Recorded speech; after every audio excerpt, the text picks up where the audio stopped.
So today we're talking about moving into a space where you're empowered to want what you want, whatever you want, and to value it enough at least to acknowledge it. So before we get into this discussion, I just want to define some terms. These are my definition for this course. So first of all, joy is the feeling of great pleasure and happiness. The feeling of great pleasure and happiness. Body, I'm referring to our entire clear, perceptible physical form. So if you're wondering, is she talking about the mind as well? Like, are we including the brain in this? Yes, I'm including the brain. I might also talk about like intellect or mental activity separately, but in general, I'm talking about our whole body. And want, when I'm talking about being empowered to want, I'm talking about our desires, the motivation we feel towards those things that would bring us joy. And again, letting some of this float over you. Don't worry, you've got it. If you can't consciously recall some of this stuff, you'll be subconsciously, it will be there. So Adrienne Maree Brown, fabulous, fabulous human being, and also author of Pleasure Activism, says, desire is a map we have to follow if we want to get to the end of the journey of becoming who we are. So I want you to just hear that. Desire is a map that we have to follow if we want to get to the end of the journey of becoming who we are. So what is the value in wanting? It's the joy, the pure joy of wanting. Oh, it was so delicious when I wrote that piece that I read out to you. There was so much joy just in defining for me what I want and voicing it. There was joy for me in sharing it with you now. Wants also support us as cues to act and to take care of the interest of different aspects of ourself.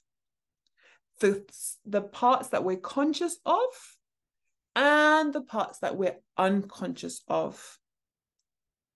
Our wants or desires motivate specific behaviors that are important, conducive to our survival and well-being. Those main drivers being like motivations to allow us to connect with others in our community, to play, to explore and express our curiosity. And also, we have big drivers for safety, for security. When our emotional system is balanced and fulfilled, we have better overall well-being. And we can exercise our ability to be agent inside our lives, choosing and creating a life that is authentic, satisfying, and often regenerative. Gives us the things that we need to restore ourselves. And it also develops our self-knowledge and our understanding. So many of you have already experienced that today in just a few minutes with your body, asking it what it wants. You discovered, this is what my body needs, and this is why it needs it. And this is what happens when I give it that thing. How restorative it is, or how satisfying, just to understand that that's what's going on for me. But many things block our wants, okay? Anyone else's parents said, I want doesn't get, when I would say, I want ice cream, I want to go outside and play. Oh, well, Aisha, I want doesn't get. And also for a lot of us, there is shame around our wants. Shame that we want the thing that we want. What would people know if they knew that I want to be tied up? Or if they knew that I wanted loads of money? Or if they knew that I want to have multiple partners, that I want to have plastic surgery, or I want to shave my hair off, or that I want to leave my job and go and travel, that I want to leave my relationship. We have shame around these things and we fear conflict. If I share this, will it interfere with how people see me? And will they be angry with me? Will they treat me differently if they know that this is what I want?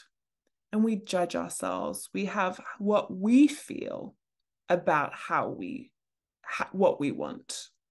We put these evaluations on our wants before they can even get move from a sense, I sense this is what I want, to acknowledging them. We sense them and we judge them and we push them down. Many people also have fear of receiving the thing that they want. So if I share this, I might get it. Or if I acknowledge that I want this and I go for it, I might, there's a great quote by Marianne Williamson, which is actually about how powerful we are individually, and that many people are terrified of that power. Our wants are also blocked by valuing our ability to deny our wants. So, hey, you know what? I'm so chill. I'm so non-attached that, yeah, I want this thing, but I actually really like that I can deny my wants. I like that I can put other people first. I like that I have this self-control. So yeah, I'm gonna value that side of me rather than exploring the wants. And so our wants get blocked. We deprioritize what we want as well. Oh, it's not that important.